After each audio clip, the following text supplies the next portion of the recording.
Ashama harka fuunee daawwattoota keenya akkam jirtan baga nagaan jiraattan isinin jechaadha. Qophii har'aaf kamtu jalatti qophii addaa qabadheetiin dhiyaadhe. Tunis waa'ee hiriira Ameerikaa fi Kanaadaa keessa gaggeeffamee ilaalchiseeti.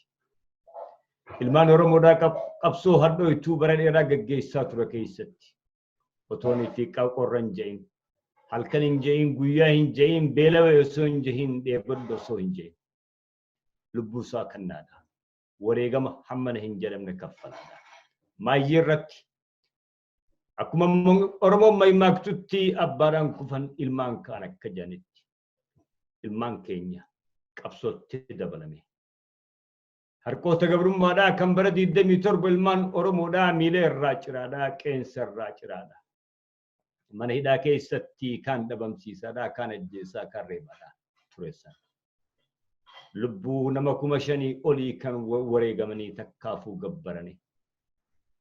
Diinaa ni kufa jedhamee hin eeggamne kan kaan jalatti hiriiree sodaadhaan kaan jalatti dhinnatee Oromiyaa waliin saamaa ture. Addunyaa irratti irreen ummataa mootummaa haga fedhe qawweedhaan cimina qabaattuu fi ciminaan qaba ifin jettullee fonqolchuun akka danda'ame agarsiisa. Wareegamni qeerroo fi qarreen Oromiyaadha. Bara 3 dura kaffalan kan addunyaan hundi, Afrikaan hundi dinqisiifatte. Irreen ummataa mootummaa abbaa irreedha qawwee malee gaggeessuus akka dandeessu agarsiifte ture.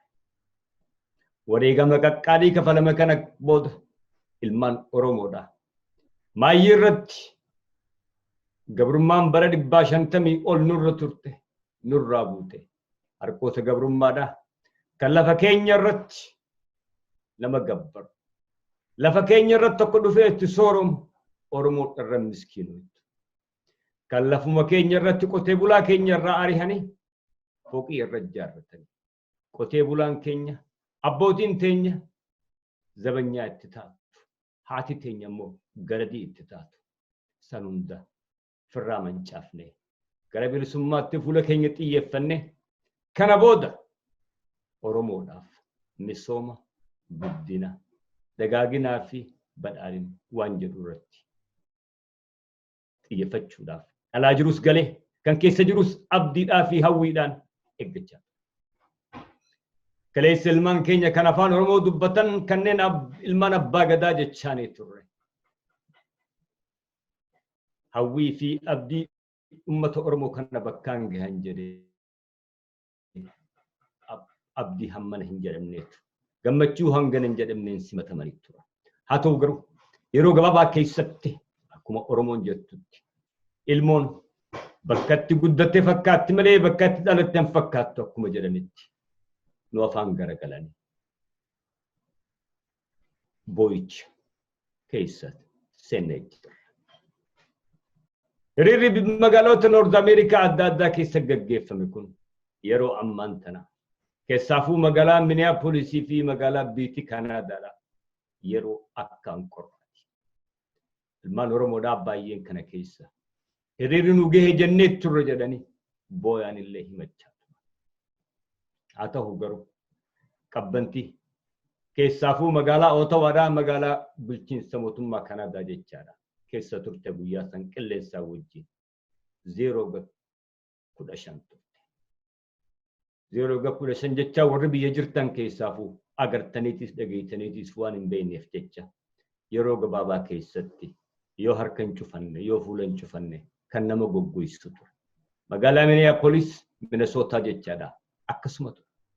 Egaa kana keessa har'aan tana ijoollonni kalee ilmaan keenya jechaanii turre, ilmaan abbaa gadaa jechaanii turre. Rakkoolee xixiqqoo Oromoo jirtu karaa nagayaatiin hiikani.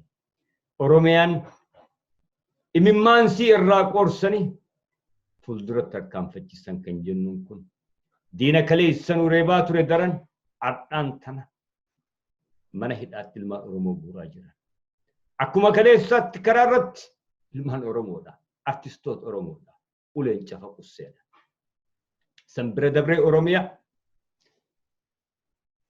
bulchiinsa command post jara galchani internet irraa cuqqaalanii telefoona irraa murani akka of hin filan hojjaa diinni haga irraa hin hojjetin raawwachaa jira wani nama gaddisiisu kana keessatti kan dhageenyu mana gubatu nama buqqu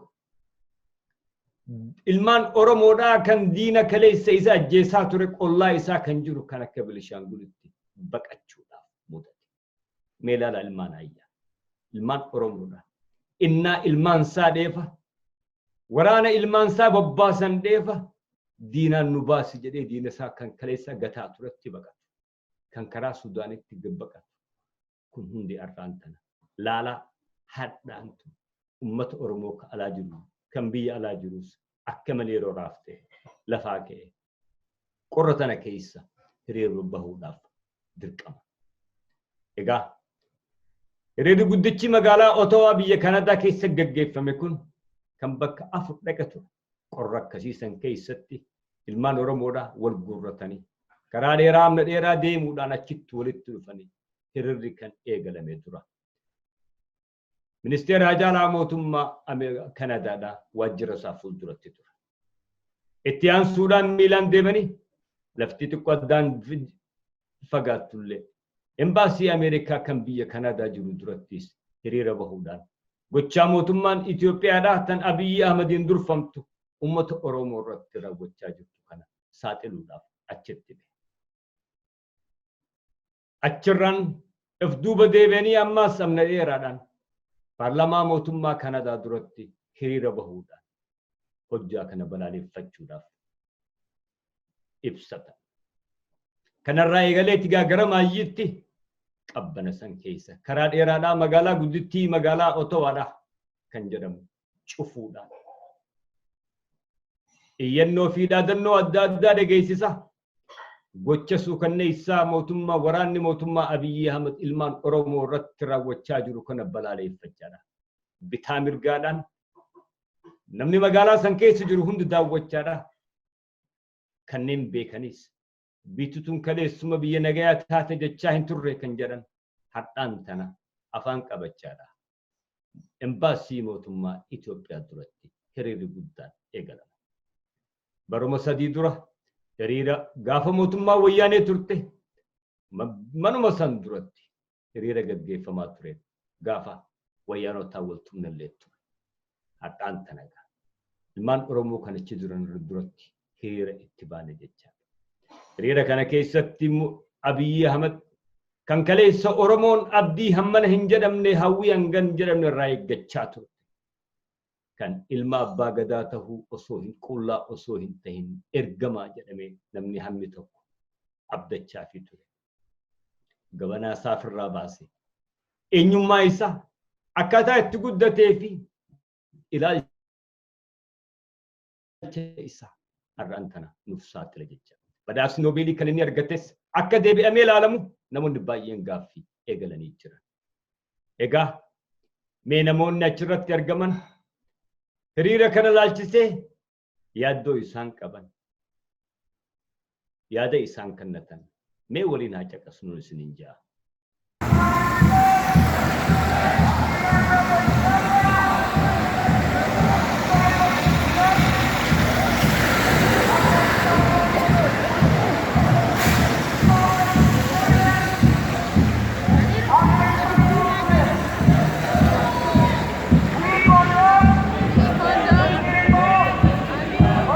Toronto kan dhufne karaa dheeraa dhufne biyya kan keenyatti waan uumamaa ijoollee keenya nu jalaa hidhamaaranii nu jalaa bakka deeman nu dhaba diskiriit ta'aa jiranii kanaaf hiriira sagalee keenya aggeeffachuu dhufne kun nagaadhaan uummata Oromoo barataan bakka deemu beeku namni nu jalaa jeefamaa qotaan qotee bulaa nu jalaa ajjeesaa jiranii qawwee jiraatiin fayyadamaaran immoo nagaan barbaanna qawween hin barbaannu ammas bilisummaa qawween barbaanna. Mootummaan garagalee jenne kuni maqaatu garagalee malee isuma duwwaa waa tokko jijjiiramni hin jiru maqaa qotiyyuu ennaa jarri biyya kanaa maal Oromoo tuffee Prime Ministeriin keessa Oromoo dhunuun jedhu ni geellaa jirra amma because jijjiiramalee malee maqaa isaa malee wanti jijjiirame tokko hin jirullee. Tole fayyaa ta'e. Adeleke. Naguma. Me arra maalif as jirtan qorra kana keessa gaa Toronto kaatee dhufte maali inni qilleensa hamaa kana keessa si fide? Maali gaa ijoollee keenya nurraa fixanii raayitii keenya nurraa fudhatanii kan Tigree caaluun nutti dhufee kanaafuu dhufee jechuun narra jira. Tole fayyaa ta'e galatoo. Tole ammasiitu hafee mee maali wanni ateetu maaliif dhufte karaa dheeraa kana? Angkali nu febi mata oromo mirga sada be mirga saga nandura nu debere ne ilmi kenya monu kade bilini nu ki nu tifarsu tai ana inna mamo ga ne kono amara binu rakasa rabbinu rakasa الناس نف موتوما غربا عبير امارا خديكالا امارا خ امار الردالته سودا امارا سياسه اورمو غير امارا جلات ديبيسو اورمو امار جلات چنكرسيسو ديم خان خران اني ديمو جيرو خرا اورمو ميدو اورمو كوماند بوستين كبه اورمو چابسوف ديم خان بلاله فناف اسجر Amma yoo ati Abiy Ahmed asitti agarte maal jettaan? Abiy Ahmed yoo arge atini sab Oromoo command posting ilmaan Oromoo waraana kan ketti duulchiftee Wallagga lixaa kallatti arfani gujiif booraan kibba kanat bakka hundattu ficcisiisu jirta hidhaabii jedhaan. Me Abiy Ahmed Oromoodha garuu maaliif Oromoo kana godha sitti fakkaata? Abiy Ahmed namatti hin beekne malee Oromoon inni anasirra laayifi bahee dubbataa ture ilma haadhi jaleerume abbaan isaa Amaara haati isaa Amaara sodda intala Amaara fuudhe warra sodda isaanii qabee Oromoo jala cunqursuu jira Oromoo miti Oromummaan isaa qulqulloo miti jedhaan. Tole fayyaa ta'e. Wanni ani dhufeef takka ijoollee barattoota yuunivarsiitii fi ijoollee inisantii amma duutu jirtu kana gargaaruuf hin dhufe. Ijaaroo irratti. Galmaan Oromoodhaa akka raganna qamaa jiru wanta akka alatti akka fi Oromoon lallabatee maal lallabataaf maa hayi isaa hibbatu maal jecha ilmaan namaa kana dhiira lafa ganna qabu kana jechaan kan hin giroofi sallee hin qabne kana keessa dhaabbatu jira. Dhugaa. Mee amma yoo nama bakka bu'aa mootummaarraa nama tokko agarte bakka bu'aa mootummaa Itoophiyaarraa maal jettaan yoo agarte? Wanni jiru wanni sintiirtan roongoo waan dogoggora jirtanii dhaabbadha ajaa milleen arrabsoon gosuma kennaa qajeelfama kennaa malee. Tole fayyaa ta'e galatoo. Har'a kanas jiru hacuuccaa uummata Oromoo irratti mootummaa Abiy Ahmediin irra gahaa jiru balaaleffachuudhaaf naannoo kanatti argamne ani kan dhufe Torontoodhaa kiiloomeetira 450 ol deemnee kan asitti argamne. Akkas fayyaa ta'e. Mee yoo amma Abiy Ahmed asitti agartee maal jettaan? Abiy Ahmed yoon asitti arge akka seerri biyyattiin ayyamutti seera biyyattiitiin mirga balaaleffannaa kiyya irratti bahee mul'isuu nan danda'a. Okay fayyaa ta'e. Mootummaan Itoophiyaa yaadanu jirjirte. Yaada isaanii kan duraan hin deemuu deeman isaan gartee lakki dubbii kun ta'uu jechuudhaaf na yaabu. Amma dura dhaabbachuu dhuftee jiru. Akka gaariitti moo? Yoo amma Abiy Ahmed asitti agarte maal jettaan? Abiyyi lakki kararraa jalatti karaa deebinyaa. Akkaataa nuti si jalatti hir'ise kanaa miti. Akkaataa duraan eegalte sanitti paarlama nuti seensan bakkaan gahii jenna waan biraa jennuun. Uummata Oromoo warra dhiigi jara dhangala'aa jiru ijoollee Oromoo harmoolii Oromoo barattoota Oromoo yuunivarsiitii barattoota Oromoo haayiskuulii irraa warra du'aa jiran kana balaaleffachuu fi mootummaan Abiy Ahmed faashistii lammaffaan nuti ta'eera minilikii lammaffaan irratti ijaaraa jira waan ta'eef sana balaaleffachuufan uummata addunyaatti himuufan dhufe. Tole fayyaa.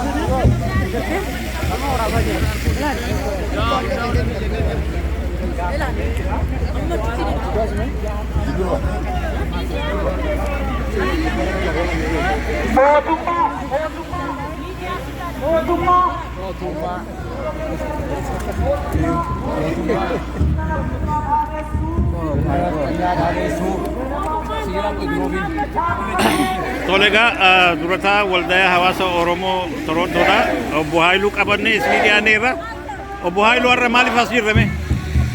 Har'a gawaarummaa biyya keessatti Oromoo irratti deemaa jiru Oromoo ajjeesaa jiru ijoollee isaas ilmaan isaas mana maaliitii ari'aa jiru yuunivarsiitii ari'aa jiru kanaafuu cabnee keenya ilaaluun dura jiraatu mootummaa addunyaatti beeksisuun dura jiraata nama keenya bukkee dhaabbachuu qabna akka addunyaan beeku dura jiraatu jenneeti kan addaa jirru. Tole fayyaa ta'e dubbi.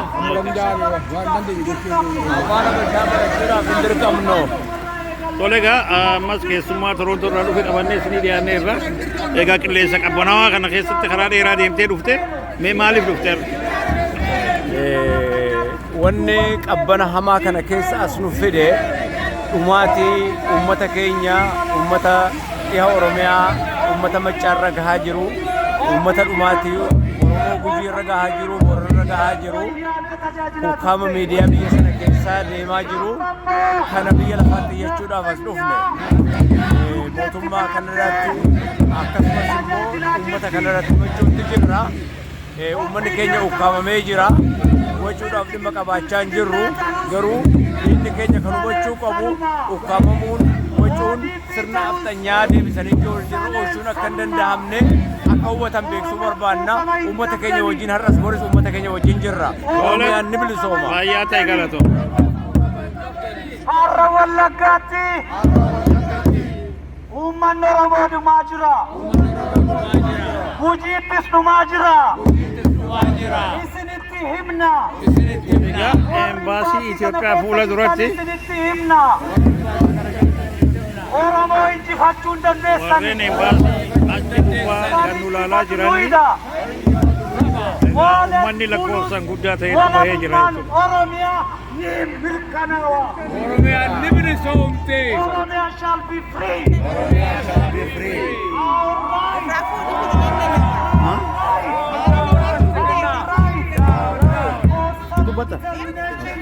Is not negotiable. It's not negotiable. Oromia is not for sale. Oromia is not for sale. Oromia is not for sale. Oromia is not for sale.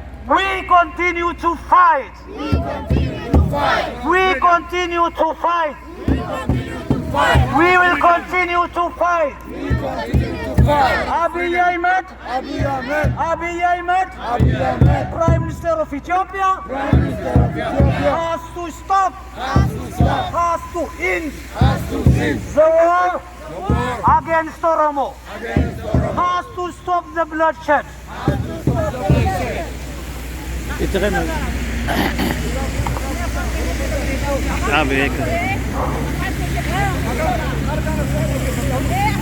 Afaan Oromoo afaan Oromiyaa ajjechaan Oromoo irraa haa dhaabbatu. Ajjechaan Oromoo irraa haa dhaabbatu. Ijoollee yuunivarsiitii irraa ajjechaan haa dhaabbatu. Ajjechaan haa dhaabbatu. Wallaggaa irraa haa dhaabbatu.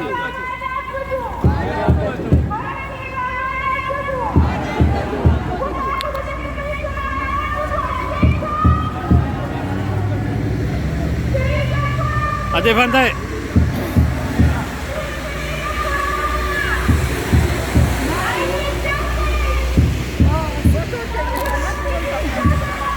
Tole adeeffantae mee har'a wanni qorra kana keessa Toronto irraa kaasee as fide maal? Wanni na fidee fi nama kiyyaatu darara. Wanni na fidee fi nama kiyyaa du'aa jira, nama kiyyaa dararamaa jira. Gujii Wallaggaa Boorana irratti komaandi poostii godhee Wallagga irratti immoo keessaafu ifaatti dhaamsee dukkana keessatti nama kiyya fixaa iddoo jiruuf dura dhaabbannoo isaatii hin bahee addana jira. Tole fayyaa ta'e galatooma.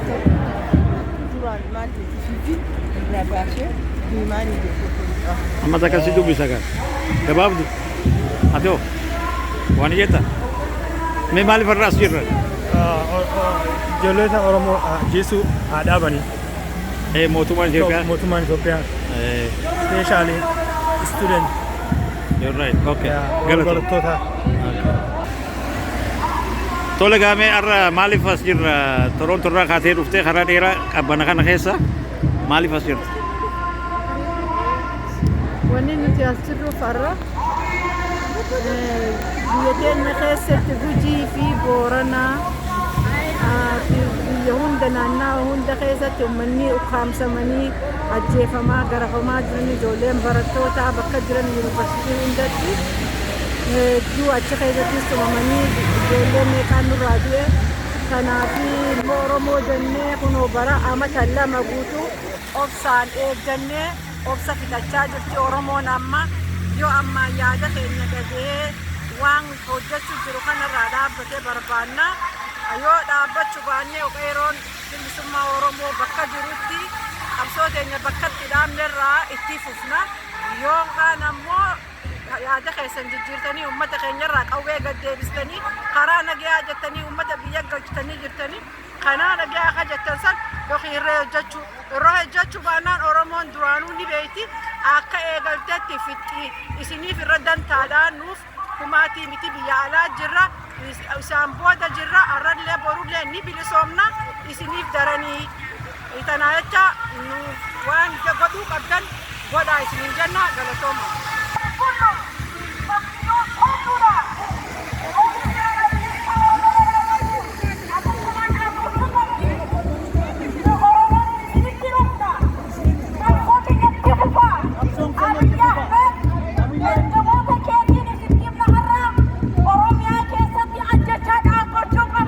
Oromiyaa keessatti ajjeechaan dhaabbachuu qaba. Lafa Oromiyaa irra keessi Oromoo ajjeechuun mirga hin qabdu. Hin qabdu. Afaan Oromoo afaan Amaaraa barsiisuun Oromoota mirga hin qabdu. Waan keenya ofii ofii murteessina. Hin murteessina. Akkam waa jetta? Akkam naguma? Mee maaliif as jirtu? Kun gocha mootummaan Abiyyi Ahmed yeroo ammaa kana uummata Oromoo irratti raawwachaa jiru balaaleffachuudhaaf asitti argamna. Uummata Oromoo biyya Kanaadaa kutaa Ontaariyoo magaalaa Torontoo irraa walitti dhufne magaalaa guddoo biyyattii kan taate Ottawaatti hiriira bahuu jirra. Hiriirri jalqaba eegalee haga amma immoo imbaasii Itoophiyaa fuulduratti mormii keenya taasisuu jirra. Mootummaan Itoophiyaa lubbuu ilmaan Oromoo balleessuuf jira, biyya Oromiyaa gurguruuf jira, uummata Oromoo dararuuf jira, barattoota Oromoo ajjeesuuf jira jennee mormii keenya dhageessisuudhaaf asitti argamna jechuudha. Fayyaa ta'e galatoo. Picture. Picture. Why you guys hiding? Hey, picture, video, choose. I broke up then. Okay, you smile. Smile. Here. Okay, warra sagantaa kana qopheessan keessaa tokko obbo Labu naannoo kanatti naannoo Torontootti mee obbo Labu warra maaliif asitti walitti qabaman?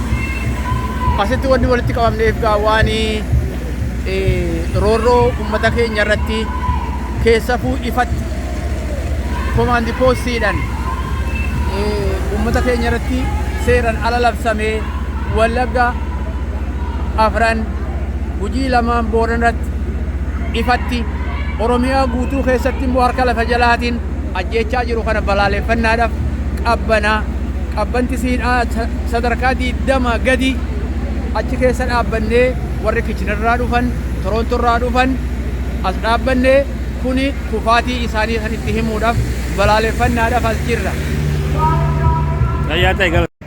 Jaalanneeti miti qabbana kana dhandhamnee wanni dhufneef warra du'a nu dura dhandhamee bira biyyatti jira.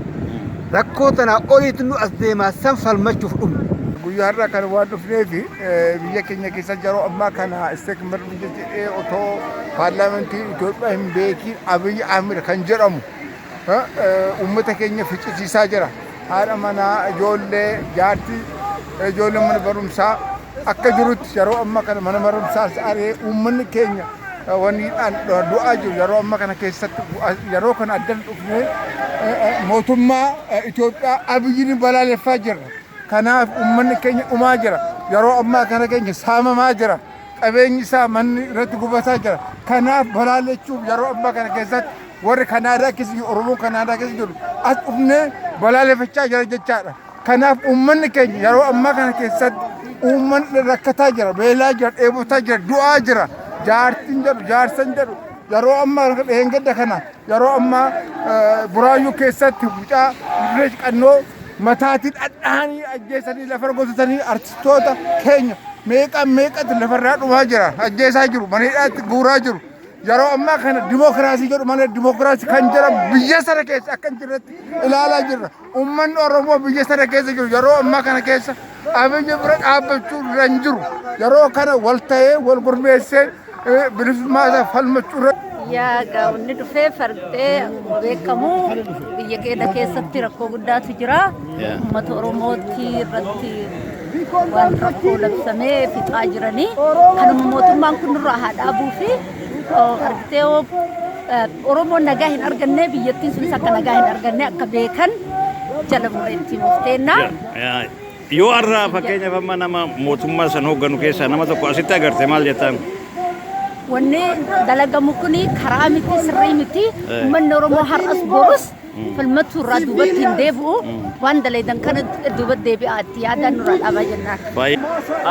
Gaarraan tara wanni as jirruu fi mootummaa Abiy Ahmad daandii uummanni Oromoo qabsaa'eef gallakkiftee deemaa jirti.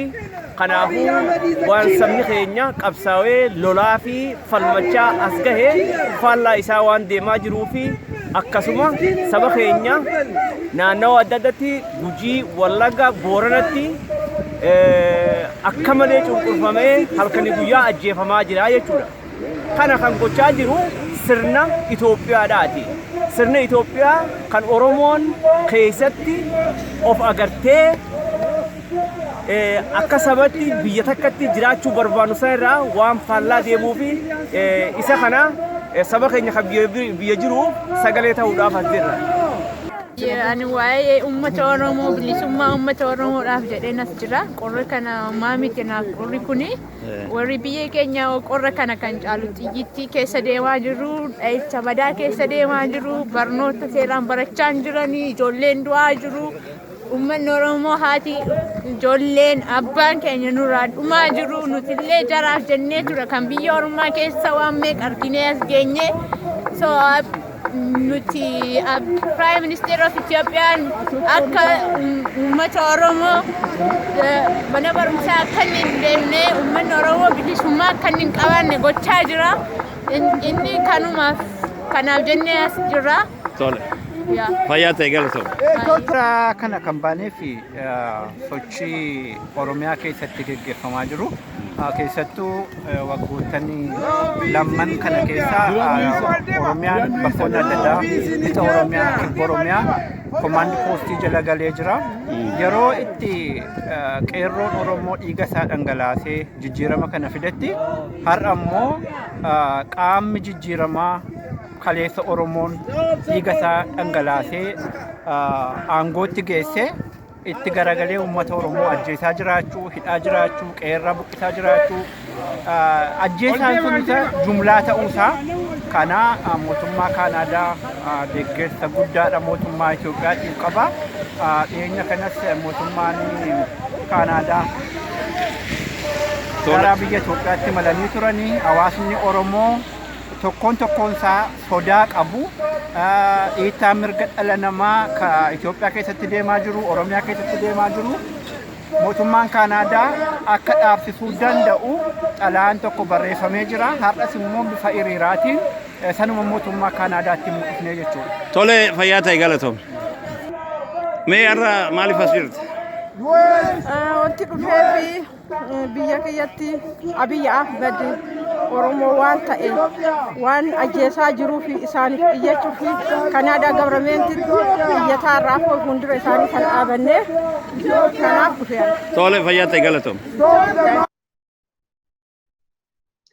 Egaa daawwattoota keenya hirmaattoonni hiriira kanarraa qooda fudhatan akkuma jedhanitti akkuma dubbatanitti har'aan tana ilmaan Oromoodhaa alaa fi keessatti mootummaa Abiy Ahmed akkamitti ilaaluu eegalan kan jedhu kan dhugumaan agarsiisu. Har'aan tana wanni nama sodaachisu wanni baay'ee ilmaan Oromoo baay'ee sodaachisaa jiru akka kaleessaatti qabsoon fuuldura nu eeggattu kan salphaa ta'uu jiraattu. Kaleessa diinni keenya eenyu akka ta'e beeyna fuuldura keenya ta'a. Afaan nuun addaan dubbata addaan baafannee irratti xiyyeeffachuu dandeenya.